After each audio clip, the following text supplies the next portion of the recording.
प्रार्थना पत्रिका सोमवार 10/6/2024। 237 राष्ट्रों का वास्तविक उत्तर। विश्व सुसमाचार प्रचार। प्रेरितों 1:8। परंतु जब पवित्र आत्मा तुम पर आएगा तब तुम सामर्थ पाओगे और यरूशलेम और सारे यहूदिया और सामरिया में और पृथ्वी की छोर तक मेरे गवाह होंगे। 237 राष्ट्रों का वास्तविक उत्तर प्राप्त करके ही आप विश्व सुसमाचार प्रचार कर सकते हैं। यदि आपका व्यवसाय 237 के साथ संकलित नहीं है तो इसे नौकरी नहीं माना जा सकता। 237 राष्ट्रों के लिए वास्तव में उत्तर प्राप्त करने के लिए आपको वास्तविक शक्ति विकसित करनी होगी। यदि आप सहनशील हैं तो संघर्ष और विभाजन के अलावा कुछ नहीं बचा सकते हैं। इसलिए आपको सबसे पहले मैं तैयार करने के लिए समय निकालना चाहिए।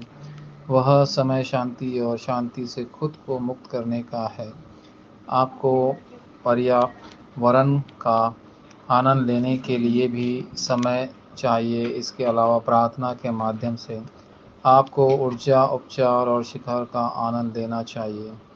ऊर्जा भोजन से आती है। यदि संभव हो तो प्राकृतिक खाद्य पदार्थ खाने से बचें और शक्ति निर्माण अभ्यास करें। अपनी माँ के गर्भ में जैसे आपने किया था वैसे ही पेट की सांस लेने से आपको स्वास्थ्य और 5 अधिकारी बहाल हो जाएगी।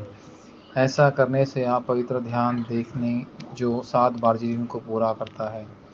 7 ग्रैंड जर्नी जो क्षेत्र में उत्तर खोजने के समय का आनंद लेती है और भविष्य में गवाह बनने का समय के बारे में मार्गदर्शन है। यह वह प्रार्थना है जिसे सभी विश्वासी को बहाल करना चाहिए। फिर उत्तर आने के लिए क्या होना चाहिए? पहला, सृजन की शक्ति, पवित्र त्रिएक की अदृश्य शक्ति, सिंहासन की शक्ति और समय और स्थान को पार करने की शक्ति आप पर आएंगी। ये तथ्य दूसरों को नहीं पता, हालांकि यह जाने से 237 राष्ट्र संभव हो जाते हैं। दूसरा, मेरे भीतर शक्ति। अंत यह शक्ति मेरे मेरे प्राण और मेरे जीवन में स्थापित होगी। उत्पत्ति 1:27, 2:7 और 2:18। हालांकि यह आपकी अपनी शक्ति और योग्यता से संभव नहीं है, यह यहोवा की आत्मा के माध्यम से होगा। जकरिया 4:6। इसके अलावा तुम भविष्यवाणी करोगे, स्वप्न देखोगे और दर्शन पाओगे। योवेल 2:28। अंत में परमेश्वर का राज्य जिसके बारे में यीशु ने 40 दिनों तक बात की वह मरकुस की ऊपरी कोठरी में आया। प्रेरितों 1:3, 8, 2, 1:13 और 14:21। तीसरा, विश्व सुसमाचार प्रचार।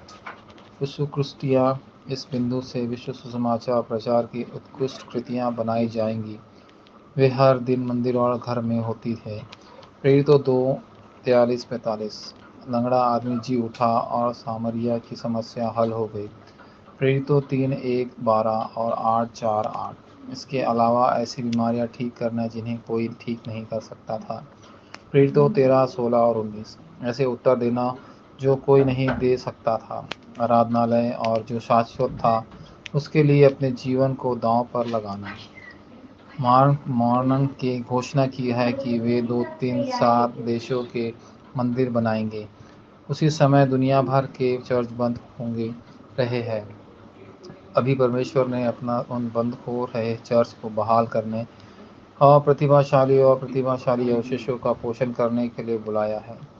यह वह समय सारणी है।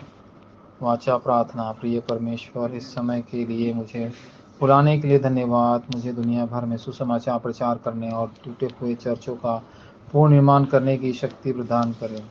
यीशु मसीह के नाम पर मैं प्रार्थना करता हूँ, आमीन।